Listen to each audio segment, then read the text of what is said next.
So it is flea market day, basically. The United Way is having the giant garage sale, but basically it's a flea market. So I'll be going in and probably standing in line for a half hour or so. But then I'll be picking up a couple or something I spoke for off of Facebook Marketplace, and doing some thrifting and doing a house call. So I'll show you my finds momentarily.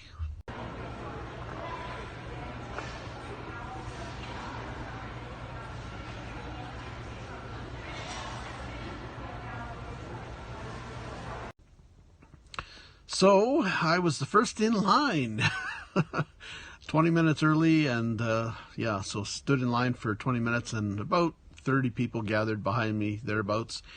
And other than that, it was pretty slim pickings. So yeah, ended up buying 3 things, and that was it. So yeah, but I've got to hit a couple thrifts, or about 3 thrifts, and make 2 other stops to do some buying as well. I've got 1 thing on Facebook Marketplace to pick up, and 1 other stop to make. I've got a response on an ad I posted buying stuff, so we'll see if there's anything at this fellow's place. So yeah, I'll show you what I bought at the market and at these other thrifts and the other stops, and yeah, some cool stuff actually coming up.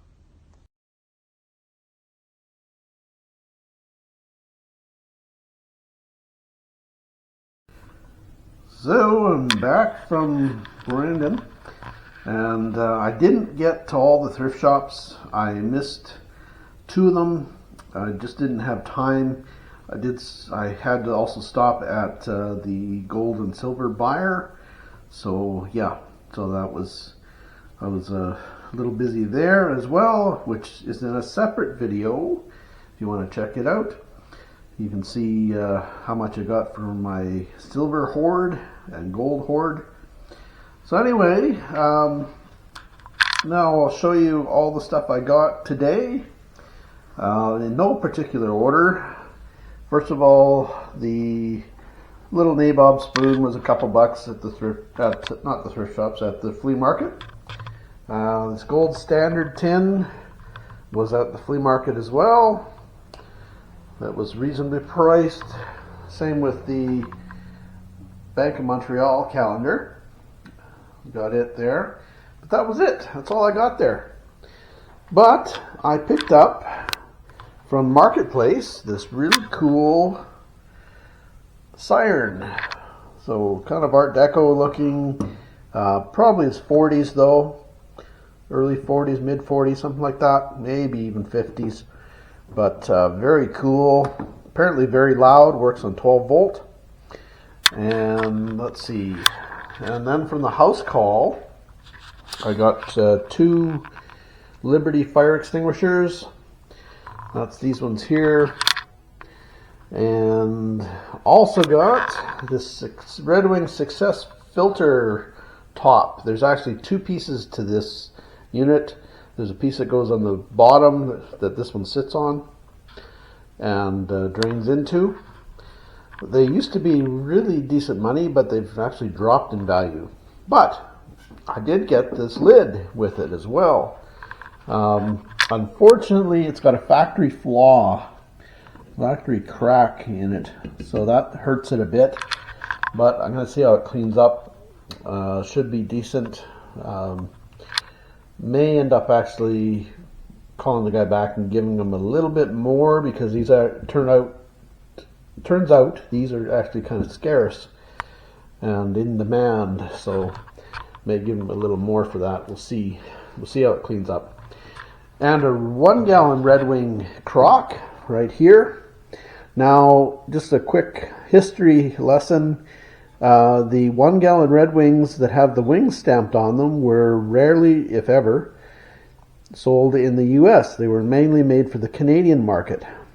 So a lot of them were shipped up here with wings on them, or not a lot, some of them, not all of them. Some with large wings, some with small wings.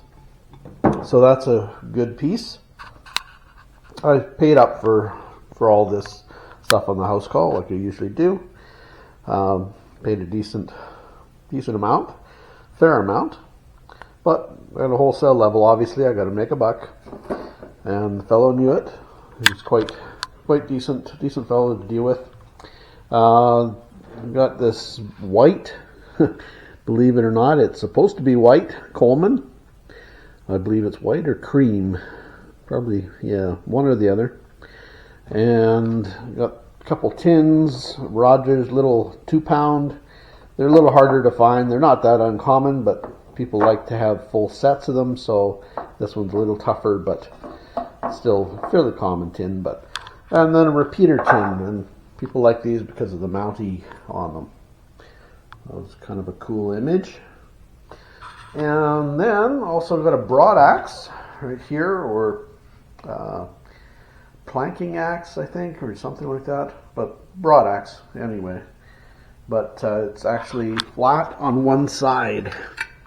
So if you look at it, it's actually flat, so you can actually get a flat cut for making planks or planking logs. And let's see, also got these 2 crate ends. They're just unusual, a little different, not in the best of shape unfortunately, but still cool. High Point brand Canadian apples, that's one I haven't seen. They may pop up more in BC, of course, being that they're from Salmon Arm in BC. And this one's from the States, Mascot brand apples. Again, they may be more common there. You just don't see them that much here out on the prairies. So, and I got this leaded glass window as well. It does have some issues. It's got a bit of a concave in it. It's kind of needs to be straightened, flattened out, and re-puttied. But yeah, so that's what I got, and also got a primitive table, which is still in the van, which maybe I'll throw a picture in the video or something. We'll see. But yeah, it's kind of big and bulky, and I still haven't figured out where I'm going to put the darn thing. I'm just not sure. I don't have much space up front anymore, so I don't have room for it. So yeah. Anyway, oh, and I got 3 history books, one on Fort McMurray, Alberta, and then 2 on grain and rail in Western Canada. So some of the railway guys might be interested in those. We'll see. So yeah, that's what I picked up today. All my picks for the day. So yeah, let me know kind of what you liked and your favorite of the items and such. All right, so remember to comment. Thanks for watching, guys. Please be sure to like and subscribe, and check out our other videos on antiquing, picking, thrifting, scrapping, etc. Take care, folks.